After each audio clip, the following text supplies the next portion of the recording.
do'stlar, men Olim Sulaymon va men kanalni topish keraksiz. Men ilk olim yoqdan bo'lsalar, obunachi tugmasini bosib qo'ying. Biz mening yurtim Qo'qondamiz.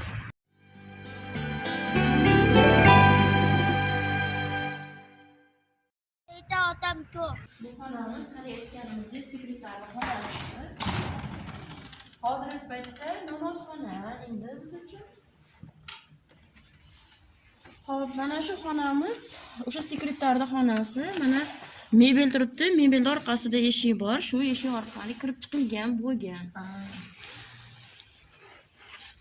Bu xonamizdagi eksponatlarimiz ruslar, ya'ni Chor Rossiyasi davridan qolgan. Ya'ni Chor Rossiyasi davrida ruslar o'zlariga ishlatish maqsadida Rossiyadan olib kelishgan, keyin bular bizda saqlanib qolgan. Eksponatlarimiz joylashtirilgan, bular Xitoy chinni buyumlari 18-19-20 asrda savdogarlar tomonidan Buyuk Ipak yo'li orqali olib kelingan. Bu tomonimizda Eron eksponatlar, bularda ham o'sha savdogarlar 18-19 asrda Buyuk Ipak yo'li orqali olib kelishgan. Hop. Biz mana hozir tarix bo'limiga kirib keldik. Tarix bo'limimizda 5 ta xonamiz bor. Birinchi xonamiz ibtidoiy jamoat tizimiga bag'ishlangan.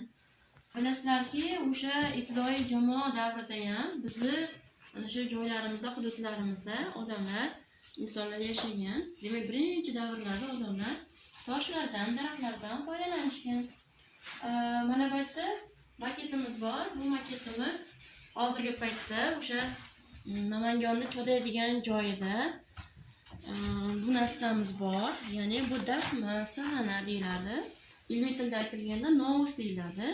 Ya'ni o'sha qadim davrlarda, ibtidoiy jamoat davrlarida odamlar qabila bo'lib yashashgan. O'sha paytlarda ham odamlar vafot etishgan. O'sha o'tgan ajdodlarini odamlar suyaklarini mana shunaqa joylarda saqlagan. Ya'ni qanaqa qilib? Demak, o'sha paytlarda o'tgan ajdodlarini toshlarni ustiga qo'yib qo'yishgan. Etlarni hayvonlar yeb bitirgandan keyin suyaklarni yig'ib, loydan xumchalar qilib, mana shu joylarda o'sha xumchalarni saqlashgan. Ba'zi bir qabilalar qamishdan tobut yasab, o'shaning ichiga mayitni solib, o'rab shunaqa joylarda saqlashgan.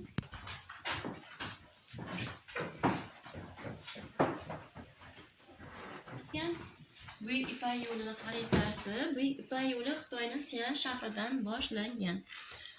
Xo'p, mana shular hammasi o'sha davrdagi eng katta shaharlar. Bizning Qo'qonimiz o'sha davrda Xoqan deyishgan. Bu forscha atama. Xoqan degani shimoliy shahar. Ho degani shamol degan ma'noni bildiradi. Sababi shamol, Bekobod shamoli Perivar orqali kirib kelib, qaytib kelib, mana shunaqa shamol aylanib yurgan.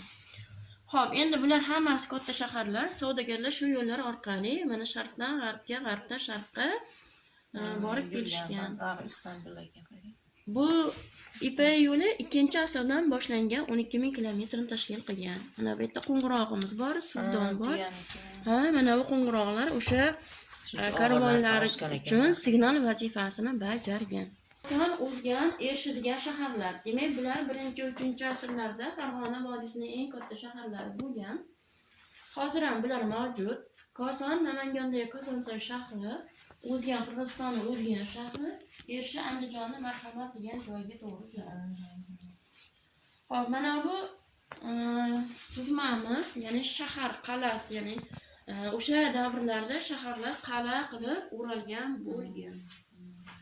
Xo'p, bu tomonda askarning bosh qismi joylashtirilgan, ya'ni haykal.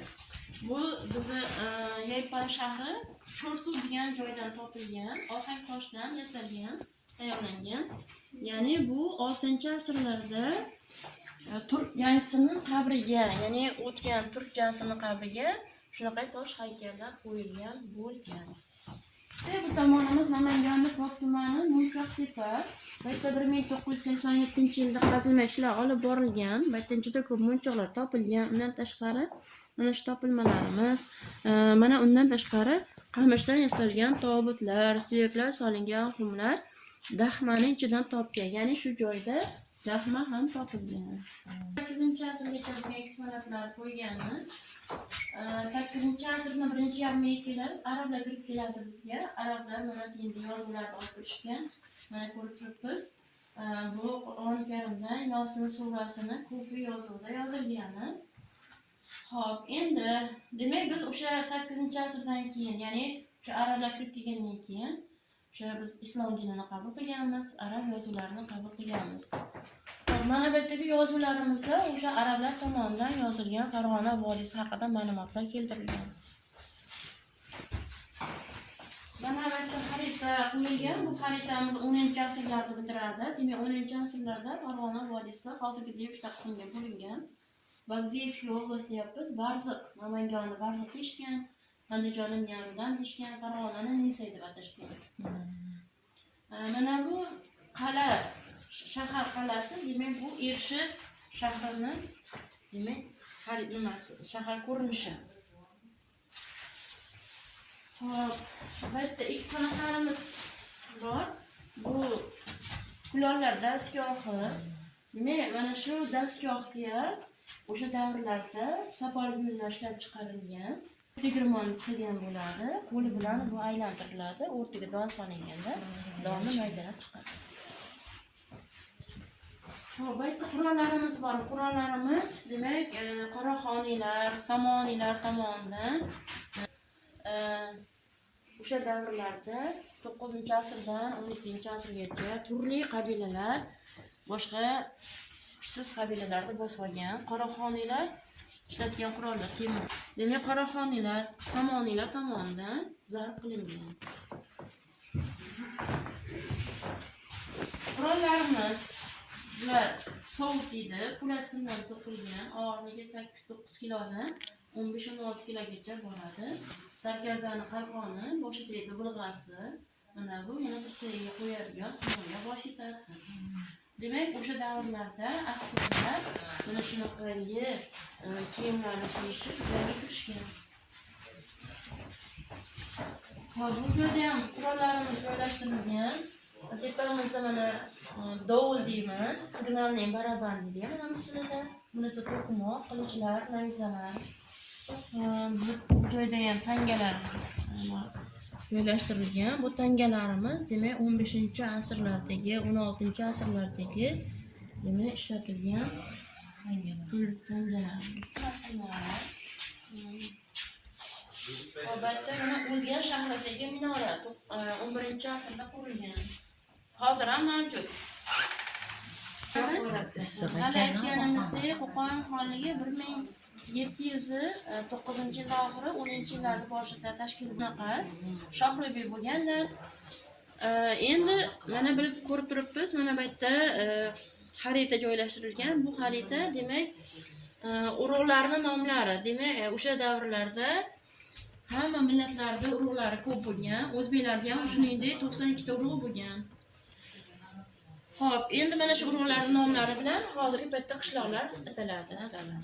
Hop, bu rasmlarimiz ruslar tomonidan olingan. Bu rasmlarni qo'yishdan maqsad demak Qo'qon xonligida turli xalqlar, elatlar, millatlar yashagan demoqchimiz.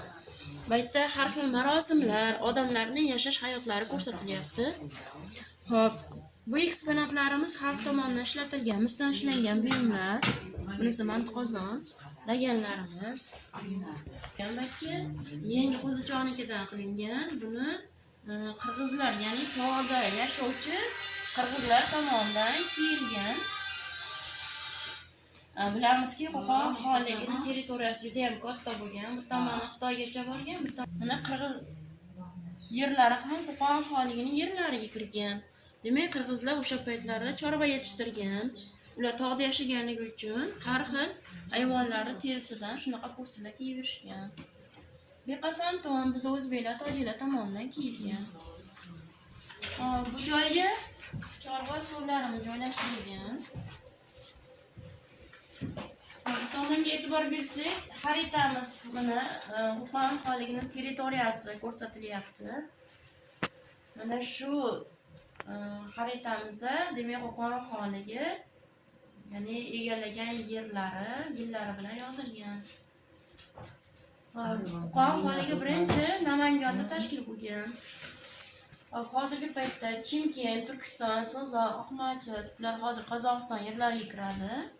Pishbek, Oqbebetdan boshlab Qirg'iziston yerlariga kiradi. Xo'ja, O'ratepadan boshlab Tojikiston yerlari hisoblanadi. Demak, saroyimizni uchala qismi ko'rsatilyapti bu yerda. Birinchi qismi, ikkinchi qismi, uchinchi qismi. Xo'p. Tepamizda mana Qo'qondagi o'sha xonda vazirlari, amaldorlar ko'rsatilgan. Bu pechat deymiz, muhr. Demak, mana shu Xudoyorxonda muhri devonxonaga tegishli. Bunisi Umarxonniki. Demak, Qo'qon xonligida turli qurol-yarog'lar ishlab chiqarilgan. Zambaraklar ham Qo'qon aravalar joylashtirilgan. Bularning nomlari Qo'qon arava deydi. Sababi birinchi bo'lib Qo'qonda shunaqa arava turi yasalgan. Keyin Buxoro amirligiga, keyin Xiva xonligiga yetib borgan. Aravalarga ot qo'shilgan. Hop, mana bu aravamiz ishi arava deydi. Ishi qo'shilgan. Mana bu aravamiz foyton arava deydi. Foyton aravani ruslar o'zlari olib kelishgan, o'zlari ishlatishgan. Bularga ot qo'shilgan. Mana bu darvozamiz shahar darvozasi. Bunaqa darvozada xonlik davrida 12 ta bo'lgan, chunki shahar devor qilib o'ralgan. Bu darvozamiz Hokimoyim madrasasining darvozasi. Hokimoyim xonadonlari bo'lgan. Onalarning sharafiga madrasa qurdirganlar, Hokimoyim deb atalgan madrasasi. Lekin madrasamiz saqlanib qolmagan, darvozasi saqlanib qolgan. Bo'lsa bittalar qisqa o'tkir